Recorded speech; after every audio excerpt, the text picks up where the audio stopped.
Now, down in Thailand, South Korean Foreign Minister Kang Kyung-wha is taking part in the ASEAN Plus 3 foreign ministers meeting, along with her Japanese and Chinese counterparts. And Japan's move on the trade whitelist has been making waves there, too.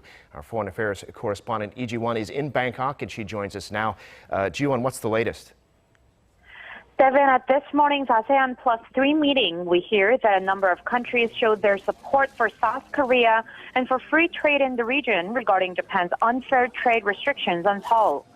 Firstly, in her opening remarks, Minister Kang emphasized the need for countries to strengthen free and fair trade in the region amid the gloomy forecast over the global economy.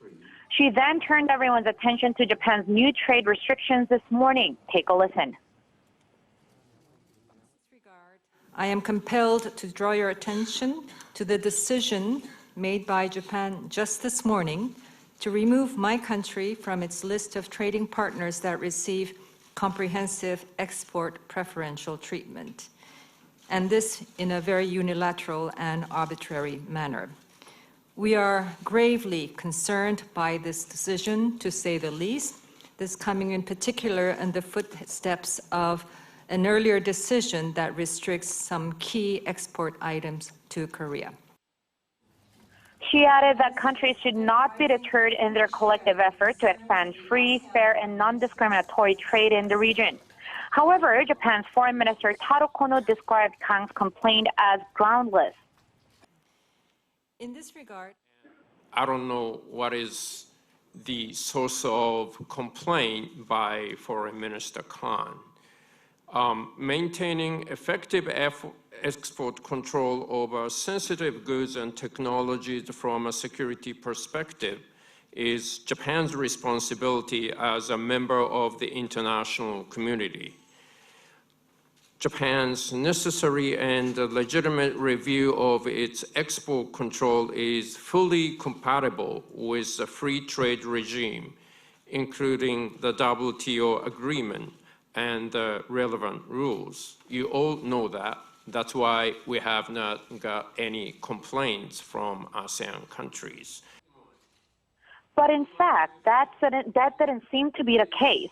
When the floor was open for each minister to read out their prepared speeches, which were mostly unrelated to Seoul and Tokyo's trade disputes, Singapore's Foreign Minister Vivian Balakrishnan put aside his speech and said that he would give an honest opinion on the issue. He said that none of the ASEAN members seem to be included in the whitelist and that Japan shouldn't be taking out countries, but rather expanding the list to build trust and dependence on each other for the region's co-prosperity.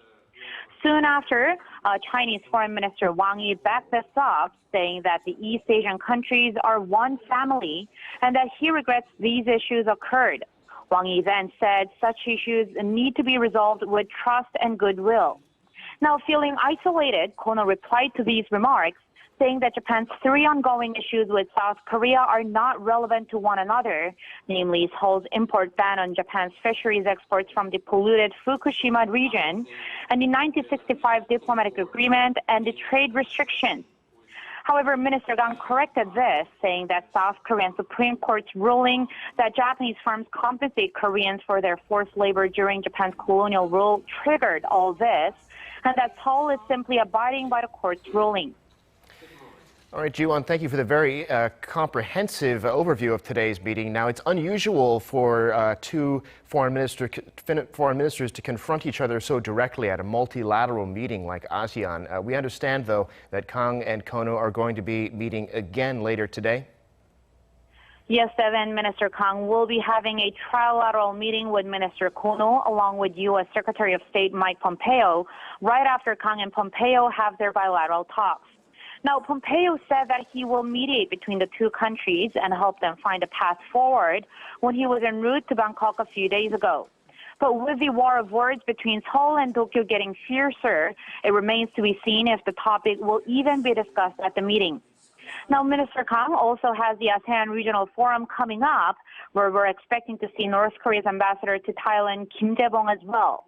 And all eyes are now on what comments Kang and Kono will be making at this meeting. Yeah, we'll be watching that for sure. Thank you. Lee Ji-won reporting live from Bangkok.